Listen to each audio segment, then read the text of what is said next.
آج اقبال حسن آزاد صاحب کی ایک بڑی خوبصورت سی کہانی لے کر حاضر ہوا ہوں۔ دنیا داری۔ عورت دنیا دار ہوتی ہے، اس کے پاس بہت سارا سامان ہوتا ہے، بچے ہوتے ہیں، اس کی خودداری ہوتی ہے، انا ہوتی ہے، حیا ہوتی ہے، ڈر ہوتا ہے کہ کہیں کوئی کچھ کر نہ دے۔ اس لیے کبھی بھی ایسی برتھ پر بیٹھنے کی کوشش مت کرنا جس پر پہلے سے کوئی عورت بیٹھی ہو اور وہ تمہاری بیوی نہ ہو۔ نصوح بھائی کی نصیحت احسان اشرف کو خوب اچھی طرح یاد تھی، مگر مجبوری یہ تھی کہ اس کھچاکھچ بھری بوگی میں صرف وہی برتھ ایسی تھی جس پر بیٹھنے کی تھوڑی سی جگہ خالی تھی۔ بہن جی، کیا میں یہاں بیٹھ جاؤں؟ اس نے بڑی عاجزی سے پوچھا۔ بہن جی نے جواب دینے کے بجائے اپنی ٹانگیں اور پھیلا لی۔ شادی میں چلنا ہے نا؟ اس نے راحت سے پوچھا تھا۔ تم جاتے رہو اپنے ہوتوں سوتوں کے یہاں، میں کون ہوں؟ اور پھر وہاں جا کر ہم لوگ کریں گے کیا؟ جیب میں نہیں دانے، اماں چلی بنانے، ان بڑے لوگوں کے بیچ ہماری جگہ کہاں؟ راحت بڑبڑاتی رہی اور وہ چپ چاپ سنتا رہا۔ جاہل اور کم پڑھی لکھی عورتوں کی یہی تو فطرت ہے۔ راحت دل کی بری نہیں تھی، مگر تنگ دستی اور مفلسی نے اسے چڑچڑا بنا دیا تھا۔ احسان ششوپنج میں پڑ گیا۔ جاؤ تو مصیبت، نہ جاؤ تو شکایت۔ بڑے بھیا ریٹائرڈ ADM تھے، کنکڑ باغ میں 3 کمروں کا فلیٹ لے رکھا ہے۔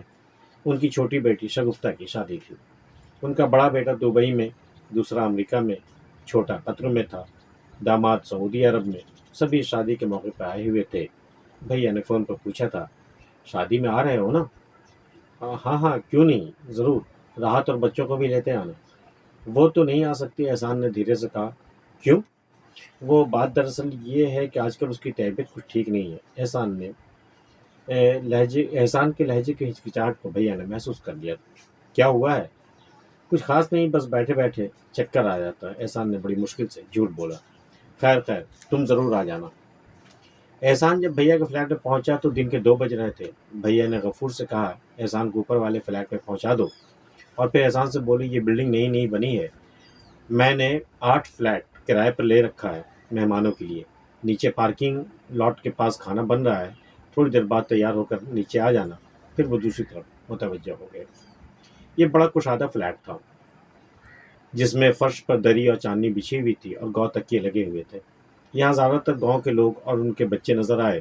غفور نے بتایا، بقیہ فلیٹوں میں ایک مہمان کو الگ الگ فلیٹ ملا ہے۔ اس نے ایک ٹھنڈی سانس بھری اور کپڑے بدلے، باتھ روم جا کر وضو کیا اور نماز پڑھی۔ کھانا تیار ہو گیا؟ اس نے ایک لڑکے سے پوچھا۔ نہیں جی، میں نیچے سے ہی آ رہا ہوں، باورچی نے کہا ہے کہ ابھی آدھا گھنٹہ اور لگے گا۔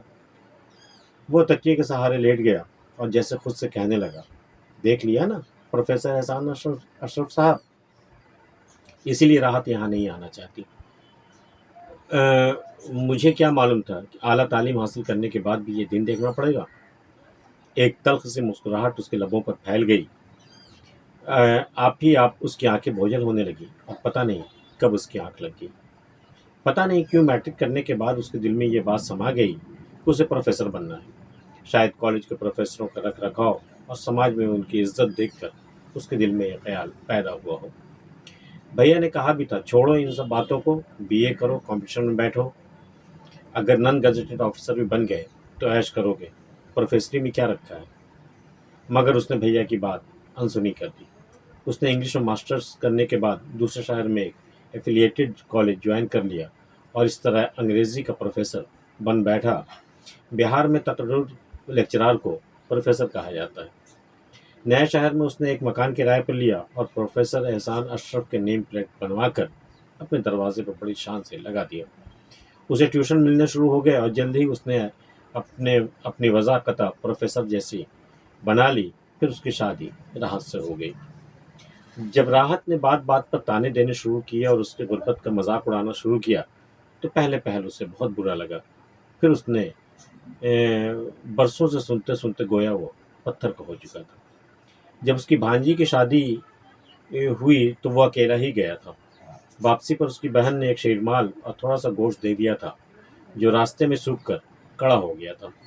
راحت نے شیرمال اٹھا کر پھینک دیا اور تنک کر بولی تھی، یہی لانے گئے تھے؟ اور سلامی کتنی دی ہوگی؟ 500 روپے سے تو کم نہیں دیا ہوگا۔ مگر اس کی اتنی حیثیت کہاں تھی۔ یہاں بھی تو سلامی دینی پڑے گی، مگر اتنے بڑے بڑے لوگوں کے بیچ میں اس کی سلامی کی حیثیت کیا ہوگی؟ اس نے بے چینی کے ساتھ کروٹ بدلی اور آنکھ کھل گئی۔ اسے ایک عجیب سے سناٹے کا احساس ہوا۔ وہ اٹھ کر بیٹھ گیا۔ پورا فلیٹ خالی تھا۔ اس نے گھڑی دیکھی، 5 بج گئے، عصر کا وقت ہو گیا۔ اس نے جلدی سے وضو کیا اور نماز سے فارغ ہوئے تو گاؤں کے 2 لڑکے داخل ہوئے۔ سب لوگ کہاں گئے؟ اس نے دریافت کیا۔ نیچے کھانا کھانے گئے۔ آپ نے نہیں کھایا؟ اسے بہت برا لگا تھا۔ کسی نے پوچھا تک نہیں؟ جی میں آیا وہ یہیں بیٹھا رہے۔ پھر خیال آیا کسی ہوٹل میں جا کر کھا لے۔ اس نے کپڑے بدلے اور نیچے اتر آیا۔ وہاں جنریٹر والے، ڈرائیور اور ٹینٹ والے اور مزدور لوگ کھانا کھا رہے تھے۔ اس نے نہ چاہتے ہوئے بھی ایک پلیٹ اٹھائی اور کسی سوالی کی طرح باورچی کے سامنے کھڑا ہو گیا۔ اس نے جیسے تیسے کھانا زہر مار کیا اور بادل نخواستہ اوپر بھیا کے فلیٹ میں چلا گیا۔ بڑی بہن نے دیکھتے ہی پوچھا کہاں چلے گئے تھے؟ سب تمہیں تلاش کر رہے تھے۔ پھر انہوں نے اپنے زیور کا ایک چھوٹا سا ڈبہ کھول کر دکھاتے ہوئے پوچھا کیسا ہے؟ اس نے دیکھا ڈبے میں سونے کی انگوٹھی جگمگا رہی تھی۔ یہ میں سلامی میں دینے جا رہی ہوں، اور لوگ بھی زیور ہی دے رہے ہیں، آج کل یہی چل رہا ہے۔ تم کیا دے رہے ہو؟ میں کچھ، وہ کچھ ہکلا گیا۔ کوئی بات نہیں، بارات تو کل ہے، کل آئے گی، صبح جا کر لے آنا۔ لیکن میں، اس کی زبان لڑکھڑانے لگی۔ اچھا چھوڑو، لفاف دے دینا۔ کتنا دینا ہوگا؟ کم سے کم 2000 روپے تو دینے ہی ہوں گے۔ ماشاء اللہ انگریزی کے پروفیسر ہو۔ وہ اچھا کہہ کر وہاں سے ہٹ گیا۔ دوسرا دن بھی یوں ہی گزر گیا۔ شام میں بھتیجا ساجد اسے ڈھونڈتا ہوا آیا اور کہا کہ چلیے چھوٹے ابا، ہوٹل چلنا ہے، بارات آنے والی ہے۔ لیکن جیسے ہی وہ دونوں گاڑی کے قریب آئے، ساجد کے 4 دوست پتہ نہیں کہاں سے آ گئے۔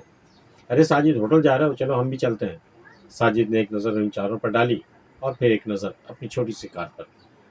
پھر اس نے احسان سے کہا چھوٹے ابا، آپ رکشے سے آ جائیے، میں اپنے دوستوں کے ساتھ جا رہا ہوں۔ وہ خاموشی سے پیچھے ہٹ گیا۔ گاڑی آگے بڑھ گئی۔ اس نے رکشہ لیا اور ہوٹل کی جانب روانہ ہو گیا۔ شادی کے ہنگاموں کو ایک تماشائی کی طرح دیکھتا رہا۔ جب سلامی کا وقت آیا تو اس نے لفاف میں 200 روپے کا نوٹ رکھا، نوٹ ڈال کر بھابھی کے حوالے کر دیا۔